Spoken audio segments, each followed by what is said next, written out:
We headed into Šumava because Pavel insisted folkloric terror would test well with the podcast audience. He also insisted on renting a chador with rustic charm, which turned out to mean a wheezing wood stove and a sofa that exhaled antique dust each time you sat. Outside Kvilda, the snow had that heavy, bluish quiet that makes car doors sound guilty when they thud. We came for Masopust, the late winter carnival where people wear bells and drink too much and, if you trust regional legends, make old debts restless. There were 4 of us. Me, Hannah, who edits, Lenka, whose job is to be funny even when she's cold, Pavel, who is never wrong in ways that require apologies, and Marek, who carries the mics like newborn animals. The road twisted among black spruces and place names, Filipova Hut, Busina, that wore diacritics like frost. When we stopped at a Potraviny in Vimperk for bread and tinned fish, the cashier looked at our recorder and asked, in a voice like a boot on snow, "You're here for the sweeping?" "The sweeping," Lenka said, delighted. "We love sweeping. Big broom fans." The cashier tapped a signboard choked with flyers. Among beer specials and a chess club was a black and white sheet that read Meaton Coast, with a cute HU, Planok. Below, a sketch of a goat-faced mask, its mouth stitched shut. "It is not for visitors," the cashier added, as if we were known offenders. At the chador, the stove inhaled like an old smoker and then gave us a grudging orange. Marek hung batteries near it so they'd keep a charge. Out the window, the slope fell to a buried creek and the ghost of a footbridge. Just past 4, the day began dimming. I suggested we keep our focus on Masopust proper in Kvilda. Bears, brides, chimney sweeps. "We can ask about the broom thing," I said. "Stay journalistic. Not get disappeared." "Journalistic," Pavel said. Our last episode ranked top 10 haunted roundabouts of the Moravian-Silesian region. He wasn't wrong. Still, our listeners were affectionate, the kind who send photos of their cats listening while we narrate a cursed tunnel in Ostrava. The difference this time was the weather map, with lilac swirls and an animated sleet icon like an upside-down grave. After dark, we went to the hospoda, warm with stewing meat and that sweet malt breath Czech pubs carry like a second ceiling. Pani Vakova, the owner, had hair like welded wire and wrists strong enough to turn kegs by thought. She set down 4 bowls of brambaraka without asking, then leaned on the table. "Don't," she said. "Don't what?" Marek asked. "Don't go where the flyers say. Bila Hut is not for cameras. It is for the old ones, and for the young who remember." "We're neither," Lenka said. "We're 30 and forgetful." Pani Vakova didn't smile. There was a glassworks there before the border guards, before the trees were felled and planted again. When the furnace collapsed in winter of 31, the roof fell, and they could not carry the men home. They swept a path for them. This is why the brooms. "They swept the dead?" I asked. "They swept the way. But when you sweep the way, something else may follow the groove." Back at the chador, the wind found our roof like it had directions. We lay in our bunks listening to the stove click and the forest answer. I meant to sleep. Instead I saw, each time I closed my eyes, the stitched mouth of that goat mask. It looked practical, in the way that safety equipment is practical. Morning came like a dim admission of guilt. We drank stove-tasting coffee and walked into Kvilda, boots squeaking on packed snow, gear bundled like contraband. Masopust had already started, a brass band steaming the air, a shaggy bear dancing with a mock bride, kids pelting a chimney sweep with breadcrumbs. The cheerful bell chaos made Lenka grin. "If I die here," she said into her mic, "I hope it's of cholesterol." We interviewed anyone who paused. A teacher dressed as a stork, 2 brothers in blue coats who said their grandfather was a laufar, and a woman who pinned a ribbon to Marek and told him to protect his kidneys from cold beer. Everyone laughed at our questions about bone sweeping, not unkindly, but with that practiced local refusal that means yes and no at once. By noon the sky had closed its throat. Snow came with the stubbornness of bureaucracy, finer and thicker, leaning across the road like a privacy screen. Pavel warmed his hands around Sverek and tilted his head toward a narrow lane where fresh footprints veered out of the village. "Bila hut," he said, filmmaker serious. "We promised journalism," I said. "We promised content," he replied. The lane led through spruce that shed their snow like irritated cats. The footprints were many, then fewer, then one set, long-strided, the step of someone who knows shortcuts. Bells clinked somewhere ahead. It could have been the festival. It felt wrong. We reached the remains of the glassworks by mid-afternoon. A stone rectangle shouldered out of the drifts, roofless, vents dark with rime. Someone had hung tiny glass hearts from a beam. They clinked like ice. A low door yawned beneath the old annealing oven. "Just a peek," Pavel said. He clicked his headlamp. The beam slid over brick and a staircase down. In the cellar, the air was pond-cold and sweet with ash. Shelves held blunt bottles under furred dust. In one corner lay a heap of cullet, glittering waste from a century of breaks, like frozen gravel. Lenka touched my elbow. "Hear that?" A brushing sound, faint, as if someone swept 2 rooms over. Marek raised his mic. We moved toward it the way people move toward gossip, guilty and eager. The corridor dog-legged, then opened into a chamber with niches like mouthless chapels.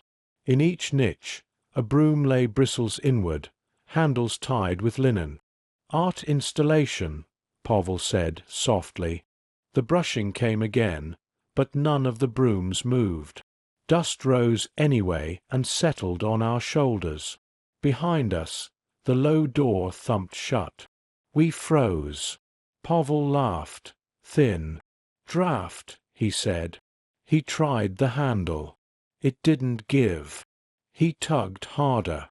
"Heavier draft." "Listen," Marek said. The brushing drew nearer. It had a rhythm, like the tide remembering something.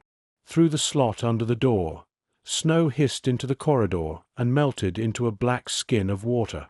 The headlamp found a trail along the flagstones, clean as a wound, sweeping toward us from the far corridor. "It's a prank," Lenka said, which would have been comforting if her voice hadn't gone careful.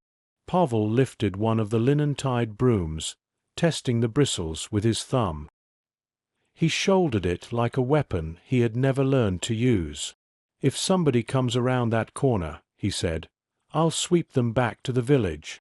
The sweeping stopped. Silence followed. Then the bells began, not festive now but measured, as if the air were a metronome for something that didn't need practice. The first note seemed distant, then another answered from above, and the doors warmed under Pavel's hand. The bells came in threes, as if counting us. Pavel braced, broom raised. The corridor beyond our headlamp was a shut mouth. Then a figure stepped into the edge of light. Broad shoulders, a goat-faced mask stitched at the mouth, horns banded with linen. No eye holes. Yet it faced us, exact as a clock. Lenka whispered, "Please be performance art." The figure lifted its broom and dragged the bristles once across the stone. The clean stripe gleamed. It scuffed a second line, crossing the first to make a crooked cross. Snow hissed under the door again, then stopped, as if given orders. "Dobry den," Marek said, because manners can be a flotation device. "We're leaving now." The figure tilted its head, then reached into a sack and took out beads the color of old ivory, bone or glass pretending. It threaded them across the cross. The bells sounded again, closer. Footsteps shuffled beyond the chamber, a soft company. "Okay," Pavel said, voice gone dry. "Thought experiment. We put down the broom, smile, wave, and someone opens the door. Reflex made my thumb hit record. The device's red eye glowed. The masked head turned toward it. The broom moved very slightly, like a warning. Lenka touched my sleeve. "Hannah, don't." "I already did," I said. A second figure appeared, then a third, all with sewn mouths, bells at the shoulders. One held a bucket, another carried a lantern burning salt blue. They swept a narrow path toward us. I remembered Pani Vakova. When you sweep the way, something else may follow the groove. Pavel stepped forward, broom across his chest. "Nekti nos byt," he said. "Leave us be." The goat mask raised a hand. Not a threat. A request. The palm stayed open. Only then did I notice Pavel's coat bulging. A small shape pressed the pocket. He saw me looking and winced. "I took a heart," he muttered. "From the beam. For B-roll." "You were going to give it away," Lenka said. "I took one," he said, frantic. "One." The palm stayed open. Pavel pulled out the heart, clear glass with a blush of red, imperfect and beautiful. Our headlamp set a vein of light through it. The bells outside answered with a single note. "Put it on the cross," Marek said. Pavel crouched and set the heart where the stripes met. The blue lantern tilted. The heart slid and stopped against the beads. The bucket tilted. Water spilled, black and cold, following the swept groove. It ran around the heart and back toward the door. The masked figures stepped aside, leaving a path as narrow as shame. "Go," said a voice from behind the masks, a woman's, older than the cellar. The word was small enough to fit in a pocket. We went. The corridor breathed us toward the stair. The door that had refused Pavel now swung. Outside, afternoon had thinned to grizzle. Snow slanted like static. We stumbled into it with the desperate dignity of people leaving by the wrong exit. On the threshold, Marek slipped. His leg went out with a sound like wet firewood breaking. He yelped, then swallowed it. The masked figures watched from the shadows, brooms held like liturgy. "We need help," I said. "Go," came that pocket-sized voice again. "Path is swept." We made a chair with our arms and lifted him, boots scrabbling.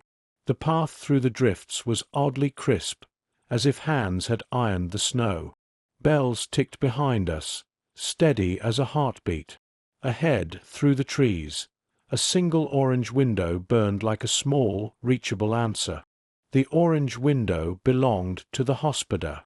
We staggered inside, shedding snow like guilty dogs.